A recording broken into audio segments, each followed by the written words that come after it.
দর্শক, করোনা আপডেটে আপনাদের স্বাগত জানাচ্ছি। আমি প্রণব চক্রবর্তী। শুরুতেই জানাবো বিশ্ব পরিস্থিতি।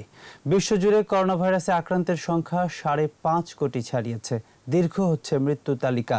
এর মধ্যে 99%-এর 1,95,35,815 জন আছেন অল্প ঝুঁকিতে, আর বাকি 1%-এর 1,07,43 জন আছেন উচ্চ ঝুঁকিতে। বিশ্বে এ পর্যন্ত আক্রান্ত হয়েছে 5,59,43,122 জন। মৃত্যু হয়েছে 13,43,378 জনের, আর সুস্থ হয়েছেন 3,89,63,186 জন। বিশ্বে করোনা মহামারীর দ্বিতীয় তরঙ্গের আঘাতে বেসামাল উন্নত দেশগুলো একদিনে আক্রান্ত হয়েছে 5,46,662 জন, মারা গেছে 10,502 জন। আক্রান্ত মৃত্যু তালিকার শীর্ষে থাকা যুক্তরাষ্ট্রে আক্রান্তের সংখ্যা 1,16,95,711। মৃত্যু হয়েছে 2,54,255 জনের। আক্রান্তের দ্বিতীয় শীর্ষ দেশ দক্ষিণ এশিয়ার ভারতে করোনা সংক্রমিত হয়েছে 89,12,907 জন। মৃতের সংখ্যা 1,31,031। সুস্থ হয়েছে 83 লাখের বেশি মানুষ।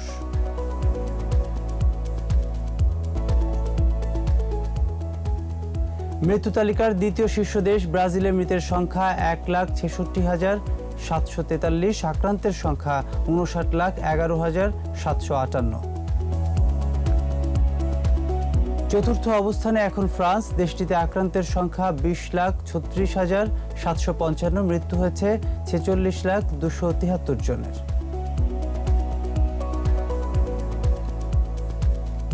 রাশিয়ায় আক্রান্তের সংখ্যা 19,71,013। মৃতের সংখ্যা 33,931। সুস্থ হয়েছে 33 লাখের বেশি আক্রান্ত ব্যক্তি।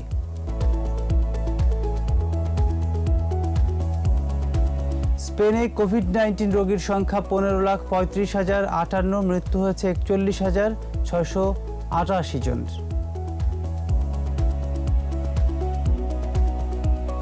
আর্জেন্টিনাকে পেছনে ফেলে সপ্তম অবস্থানে যুক্তরাজ্য। দেশটিতে করোনা সংক্রমিত হয়েছে 14,10,732 জন, মারা গেছে 52,745 জন।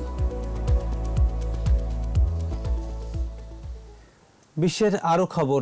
করোনায় এখন পর্যন্ত সবচেয়ে সংক্রমণ ও মৃত্যু বেশি হয়েছে যুক্তরাষ্ট্রে। তালিকায় শীর্ষে থাকা দেশটিতে এখন পর্যন্ত করোনায় সংক্রমিত হয়েছেন 1,16,00,000-এর বেশি। মৃত্যু হয়েছে 2,54,255 জন। আক্রান্ত হয়েছেন রিপাবলিকান সিনেটর চক গ্রাসলি। যুক্তরাজ্যে প্রায় 600 মানুষ একদিনে আক্রান্ত হয়েছেন, যা দেশটির দৈনিক আক্রান্তের সর্বোচ্চ।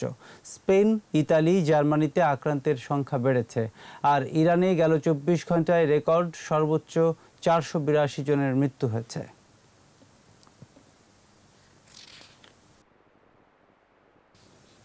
করোনায় মৃত্যু ও শনাক্ত দুটোই বেড়েছে। একদিনেই মারা গেছে 39 জন। গেল মঙ্গলবার স্বাস্থ্য অধিদপ্তরের সর্বশেষ তথ্যে জানানো হয়, প্রায় 16,000 পরীক্ষায় শনাক্তের সংখ্যা 2,212, যা গত আড়াই মাসের মধ্যে সর্বোচ্চ। এ পর্যন্ত মোট শনাক্ত হয়েছে 4,36,684 জন। রিপোর্টে আরও জানাচ্ছেন আকবর হোসেন সুমন।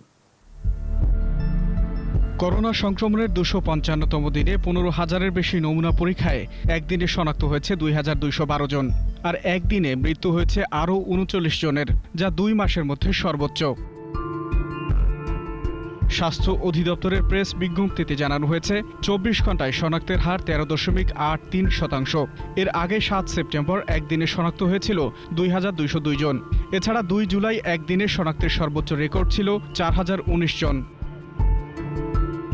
মৃত্যুর হার ঢাকা বিভাগে 52.49%, এরপরে চট্টগ্রামে 19.56% এবং সর্বনিম্ন মৃত্যুর হার ময়মনসিংহ বিভাগে 2.08%। করোনার দ্বিতীয় তরঙ্গ নিয়ে সরকারি নির্দেশনা ও সতর্ক বার্তার মধ্যেই বাড়ছে শনাক্ত ও মৃত্যুর সংখ্যা। বয়স বিবেচনায় 60ঊর্ধ্ব ব্যক্তির মৃত্যুর হার সবচেয়ে বেশি, 52.61%, আর সবচেয়ে কম 0 থেকে 10 বছর বয়সীদের 0.46%। মাঝে কিছুদিন সংক্রমণ ও মৃত্যুর সংখ্যা কমায় মাস্ক পরা সহ স্বাস্থ্যবিধি মানায় শৈথিল্য আসে। স্বাস্থ্যবিদরা বলছেন, পরিস্থিতি এখনো নিয়ন্ত্রণে আসেনি। সরকারও আশঙ্কা করছে শীতে করোনা সংক্রমণ আরও বাড়বে।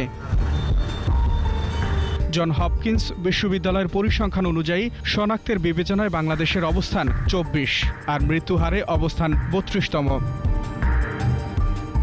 আকবর হোসেন সুমন, 21 টেলিভিশন, ঢাকা। দর্শক, এই ছিল আমার হাতে থাকা করোনা পরিস্থিতির সর্বশেষ তথ্য। নতুন তথ্য নিয়ে আবারও ফিরব দুপুর 1টায়। দেখার আমন্ত্রণ। 21-এর সাথেই থাকুন, স্বাস্থ্যবিধি মেনে চলুন, সুস্থ থাকুন।